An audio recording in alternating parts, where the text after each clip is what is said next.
single day can change everything.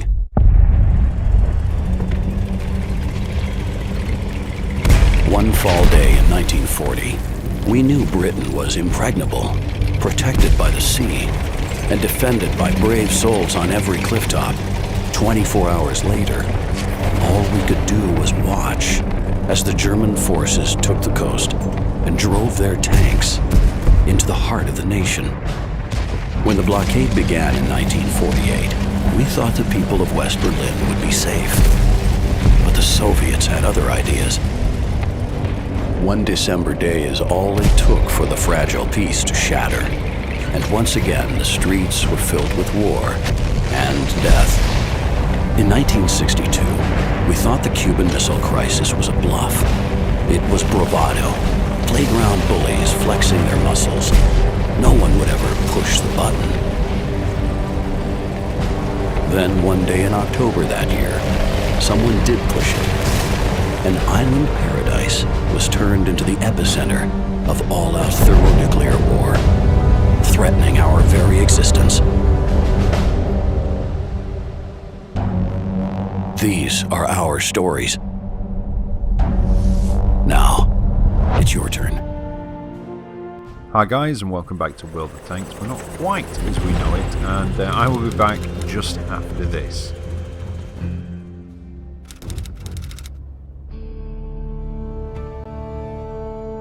Not every American tank built was destined for the U.S. Army. Some were transported through the Persian corridor into Russia. From the steelworks of Detroit straight to the Eastern Front. And it wasn't just tanks that wound up in Russia. The Americans sent experienced combatants too. Colonel Peters had joined the Russian advance into Romania. With the news spreading that a second front had opened up in France, both sides knew this was a critical turning point in the war.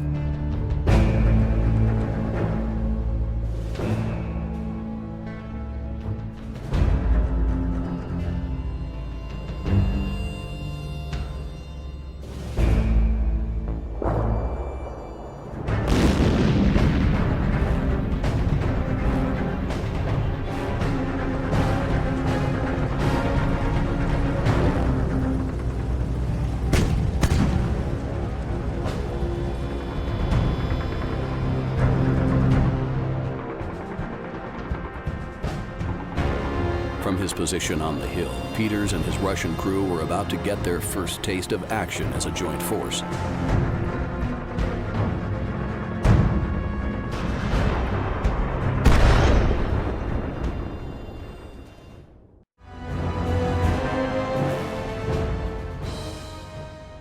Right, so here we are for the first part of the first of the war stories that are new to World of Tanks, which are a solo slash co-op sort of campaign in a way. And the very first part of this video was the sort of official trailer for it, which was just there basically to set a bit of background, and for those of you that haven't seen it yet. And the next part, the like comic book, is basically the cutscene to this, again for those of you that haven't been on this yet. It's quite good fun. I've enjoyed it. It's been a pain in the arse to get into. In fact, tried all day yesterday and couldn't. Well, I say all day from when it came on, and couldn't. And was trying for a good hour or so this afternoon before I actually managed to get on. And I've ended up doing it on my Xbox because, well, I wanted to look at the tournament, which is on Xbox, not on PS4, which is quite frustrating. Yet, hopefully, PlayStation will do something about that and sort of bring tournaments to PlayStation like Xbox have, which is a great idea. And partly because you know, I was told that from the people that could get into this that you can earn quite a bit of silver and free XP from it, so I thought that'd be a good boost to my Xbox garage. So here we are. Now this is the first part of Brothers in Armour,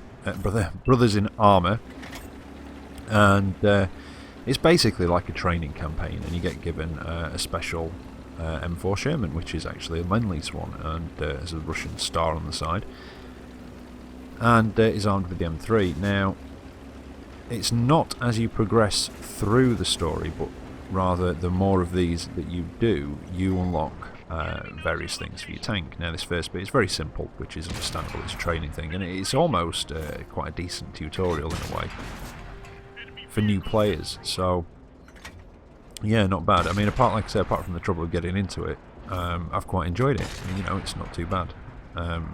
This first one isn't particularly challenging, and each sort of campaign is in 3 parts, 3 chapters, and they are on existing maps, but they're all modified, some more heavily than others.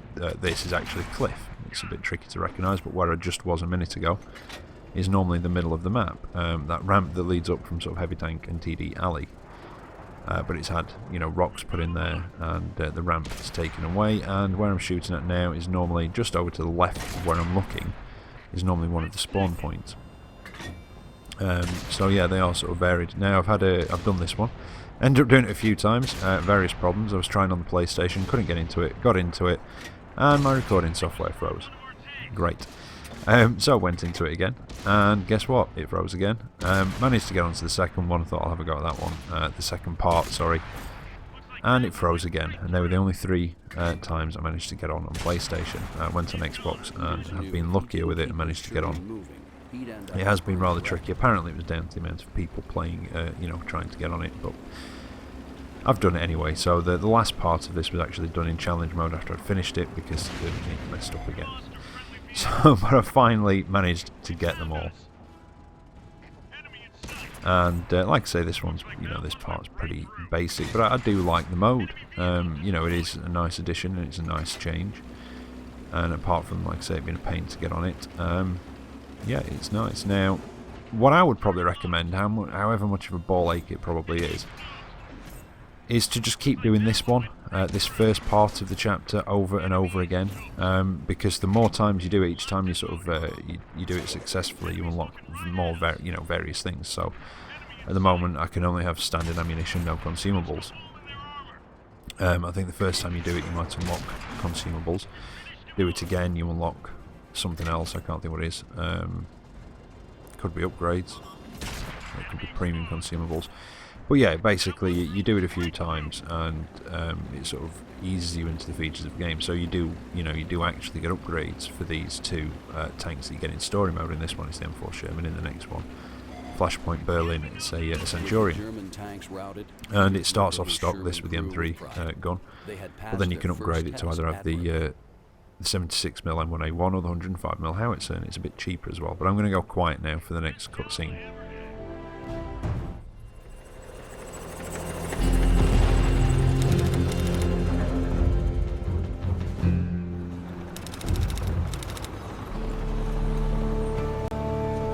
The German preemptive strike had been fierce, the Soviet losses heavy. Regardless, the orders still stood. The Russian offensive would continue as planned. Colonel Peters suddenly found himself caught up with the push towards the enemy front line. The Russian Shermans had managed to stem the German onslaught, but they lacked the necessary reinforcements to press home their advantage. One thing was clear to Peters: they needed more tanks.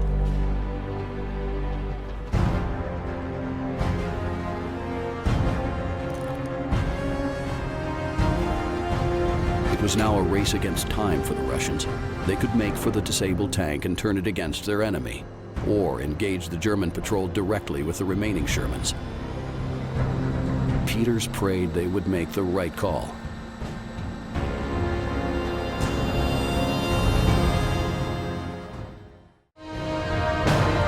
Peters rallied his crew. It was their turn to now, strike with the back volume, at I've tried to make it so you don't have to keep turning it up and down for the cutscenes, and then down again for these bits. So hopefully it's worked with the volume anyway.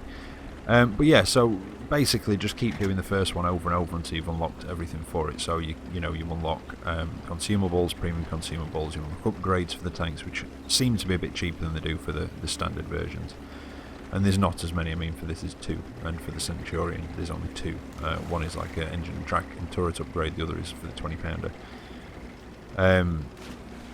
So if you keep doing the first one over and over, you unlock that. Then you unlock emblems and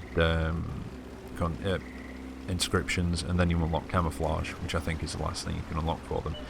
Now, once you've done the entire campaign once, you can then do it in any tank in your garage. The story mode the sort of war story tanks, which are this and the particular Centurion called Berliner, are only available in war stories. Oh, ops. You also unlock ops, that's it. And it's been quite useful because you get a few things, a few nice ops for XP and what have you. So once you've done the campaign, you can then pick any tank in your garage to do this in. And you can also, like I say, put those ops on, which will get you bonus XP and silver, etc. Which is, you know, it's quite a nice change of pace. And, you know, just if you don't fancy going against actual players, you know, you can jump in here and maybe even grind out some of your XP on your tanks and what have you. So yeah, it's not too savage at all. I've not had a go at it in anything else other than this, and I was going to, you know, do all of the war stories thing in this video, but they're actually quite long, so it will be split over 2 videos. This one is, of course, Brothers in Armour, and the next one will be Flashpoint Berlin. Now, like I say, once you've done the first one a few times, you'll have unlocked everything, or at least you get to the point where you can upgrade your tank, and it'll just help out for the last part. See, the first 2 aren't particularly challenging. If you know, for anybody with any experience, for new players they might be. You know, I'm not a new player anymore, so I can't really comment, but you know, for anybody with experience, not particularly challenging. The next part, for most of it, isn't again particularly challenging, and it's just sort of towards the very end of it where it was sort of, I underestimated ever so slightly. There was VK3001D in there, and up until that point everything had been sort of tier 3s and 4s, so you know, they didn't really pose much of a threat. Now with this one, with this part, you have the option, and that's basically what it says in the cutscene about, you know, hoping you'll make the right choice. And you've got the main cap up at the other end, as you can see there, up at the north, and you've got these smaller caps, and for each one of these that you get, you gain a tank on your team. Now again, this was the second time round, so I basically figured that if I went to the one over on the very left that I went to first, and then these are a bit closer together. The first time I did it, I went all over the place. It took me ages. So when you first start, go to the one right over on the left and grab the heavy tank. Then come back and either skirt around the back and come up to this corner one to get the light, or do what I've done and grab that one in the middle as well. Now they will follow you. It's a bit like with the co-op mode in the Proving Ground. You know, you can order the AI around. You know, you can tell them to follow you, you can tell them to go to a certain location, you know, request them to attack stuff. But like I've said, you know, this bit's not particularly challenging. You've got to try really hard to actually die on these first 2 sometimes. You know, it can be just bad luck as well. Unfortunately, if RT does just wallop you, that's it. But generally, you're not really going to struggle with these first 2. Now I'm going to grab the light tank, then I think I'm going to go for Artie, because he'll be in a decent position to help with the last 2 and with Cap. And you basically either got to kill everything or Cap. And that's the end of this one, and then you progress on to the next one. Now, the Flashpoint Berlin story mode starts off, like I say, with a stock Centurion. You can get 1 upgrade on it, which gets you the tracks, I think, turret and engine, and then the next upgrade, which gets you the 20-pounder. And they're fairly cheap, so it might be worth going, you know, sort of again repeating the first one over and over until you get the XP you need for the 20-pounder on the Centurion, because it's the second part of that is quite challenging. The first bit of it isn't too bad. You know, I'm not going to go on too much about it, but the first part of it isn't too bad in the second sort of mission. But the second part of it, with the 17-pounder on the Centurion, it's yeah, a little bit challenging. I ran out of ammo, I had to grab an ammo refill, and a few of the other tanks with me just kept dying. And in fact, one of them actually, on one attempt, because I did have a go at it first, pushed me out in front of the enemy. So it kind of is just like playing with real people. They get in the way. I was blocked by a TD just before that, and yeah, he then shoved me out. This other Centurion on our team shoved me out into the path of an arty, which wasn't fun. I'm just going to go up the hill. I've tried to get the friendly tanks over here in the first place by telling them to basically pay attention to a square. They are a bit slow to respond sometimes, so if you kind of know where you're going or you know where you need to be, bit of a lag spike there, then mark on the map where you want them, where you want them to be, because you can get around much quicker than they do. And yeah, if you do repeat it a little bit, it's not too bad having the howitzer on for this mission. In fact, it'd be quite fun, because you could probably pen quite a few of these guys, you know, definitely through weak spots and through the side and what have you. But for the third part of this campaign, I would recommend having the 76mm M1A1 gun. The howitzer is not too bad, but you will miss the rate of fire on that mission, I think, and the pen on it towards the sort of end when you've got to face the higher tier tanks. But for now, the M3 gun's more than enough to deal with these guys. And like I say, I mean, I've not bothered even putting the results screen on for this because I didn't really see the point. You do unlock.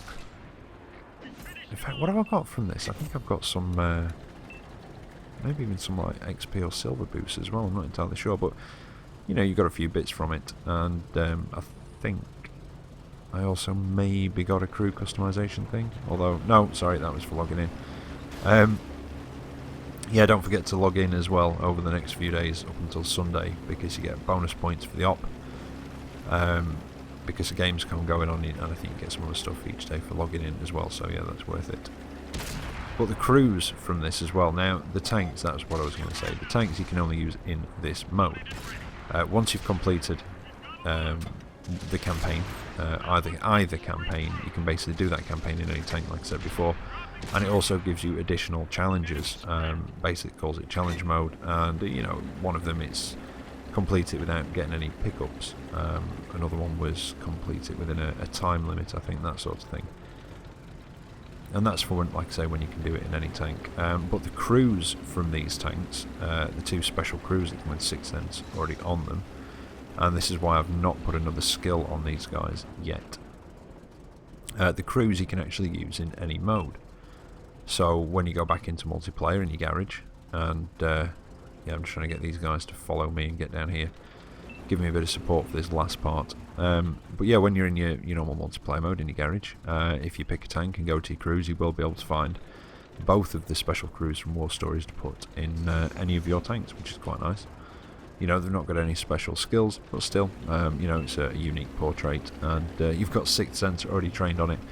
So if you don't put another skill on and just keep running it, you will overtrain them, so you can stick them in any Tech Tree tank, and hopefully if you've done it enough, you probably want about 25-30,000, about 30,000 XP is enough to basically put them in at 75%, and it'll go straight up to 100 with the saved up XP.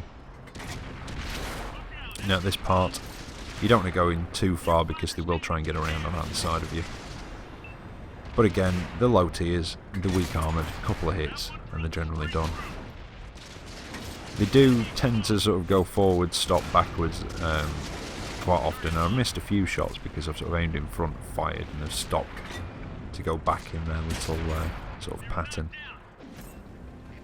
So the enemy AI, it's not outstanding. You know, they do just follow, you know, they just follow a route, basically, a sort of laid out path, and repeat it sort of on the track. So yeah, the enemy AI, like I say, isn't outstanding.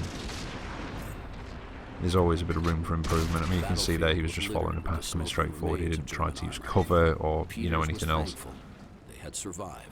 But you know, I'm guessing that sort of level of AI is a whole new, a whole other level of programming. But anyway, I'm going to go quiet again, and I'll be back after this.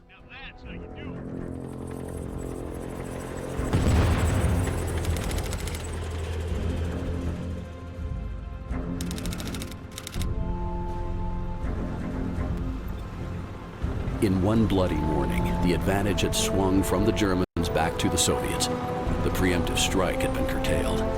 Peters, bolstered with captured enemy tanks, rejoined the main Russian force for the final assault.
As they bore down on the German position, Peters was comforted by the thought that, if he fell, he would die surrounded by men he'd be proud to call brothers.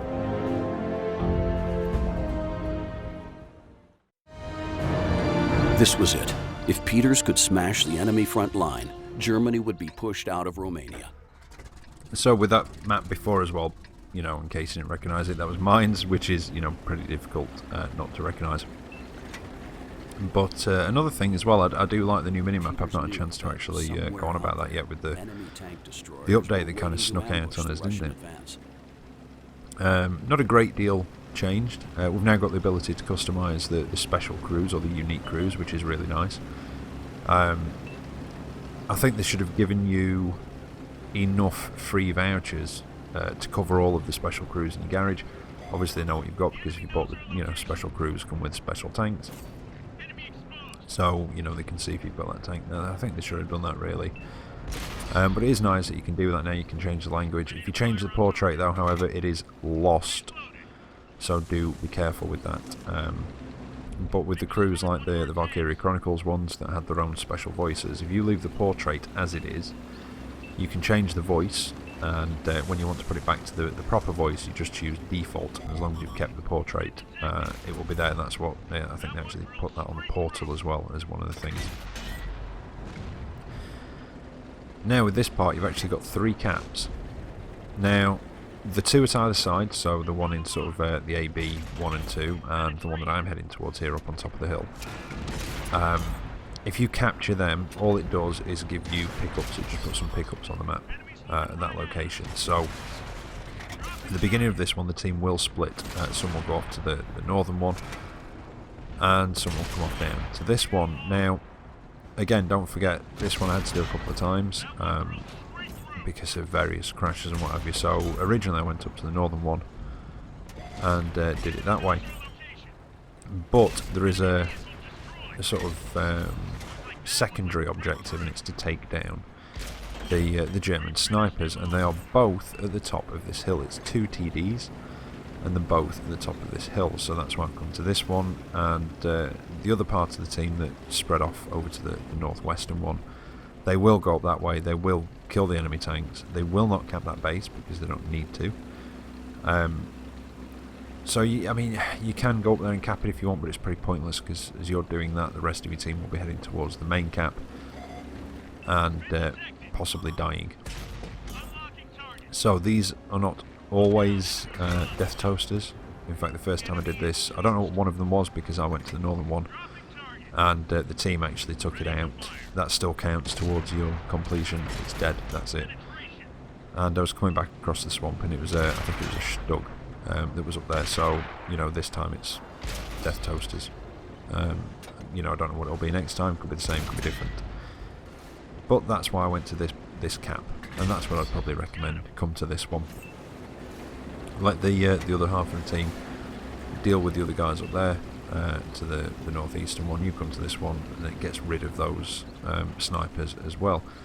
Now I've got another challenge on here as well. Don't do it with any do it without picking up any pickups. And like I say, that's because I'm having to do this one in challenge mode, which is what you get once you've completed it, and that's what you do it in. You can do it in any single sort of tank. Now it's a bit tricky to choose your tank actually, and choose which one you want to do.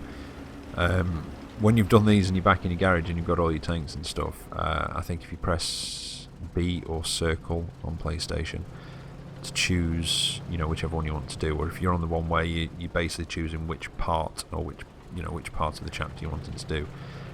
If you go right over to the left, which is, you can't normally see it, you can go back to your garage to choose a tank. So, you know, I didn't see that until I'd nearly done it, and I was like, oh, that's how you get back to your garage.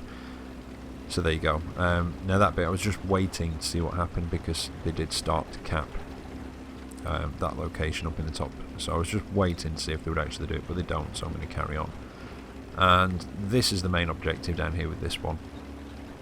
And you basically got to either cap again or wipe everybody out. But as you get down here, you get another secondary objective, which is to take down this tank unit. Now, there are 3 of them, 2 lights and the VK3001D, which will not have any problem penning you, you know, penning your hull and your turret as well if you're not careful. So do be wary Now, you'll know which ones they are, and they're the ones you want to try and take out first, because when you look at them, they'll have a skull either side of their name, so that's how you know who they are. Well, the light tanks aren't so much a bother unless they get around the side of you, but you want to try and take down that 3001D, and be wary of the Panzer IVHs. Again, they will pen you without much difficulty.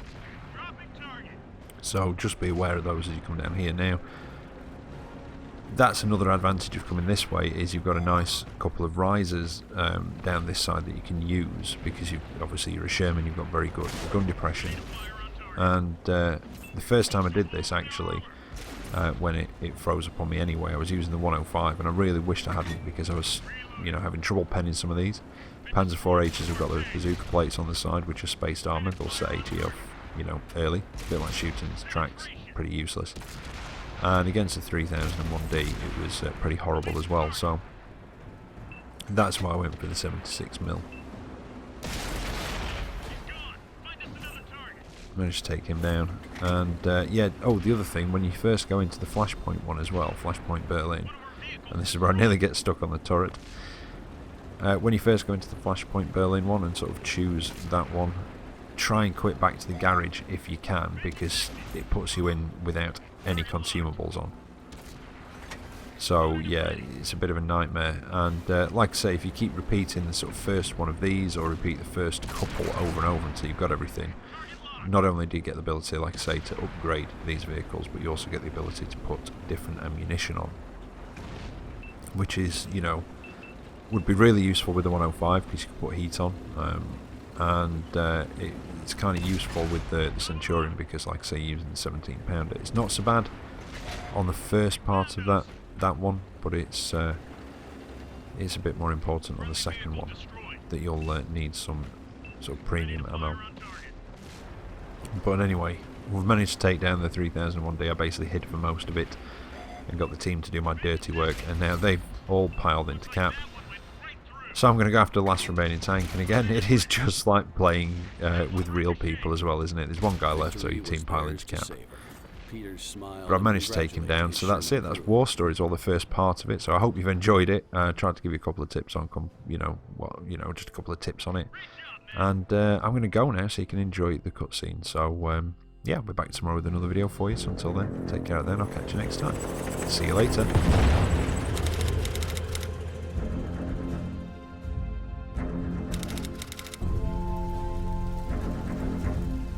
The battle had been intense and lasted several hours. The Germans had fought with dogged tenacity, determined to halt the Soviet advance. But the might of the Russian armor proved too strong.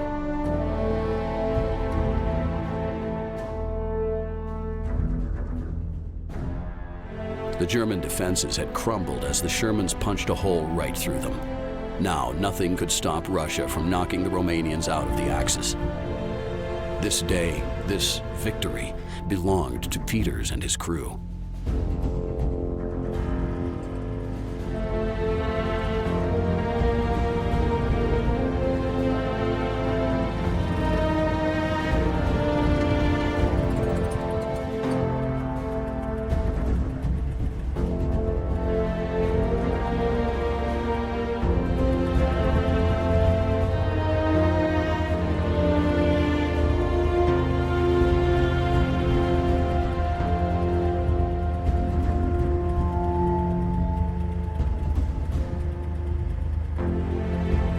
With the news of his departure still ringing in his ears, Peters found himself surrounded by his fellow crew members.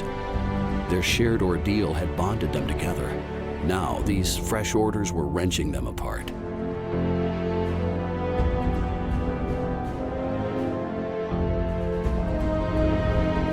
Peters may have missed out fighting alongside his men in Normandy, but here, on the Eastern Front, he had found new brothers in armor he could stand shoulder to shoulder with.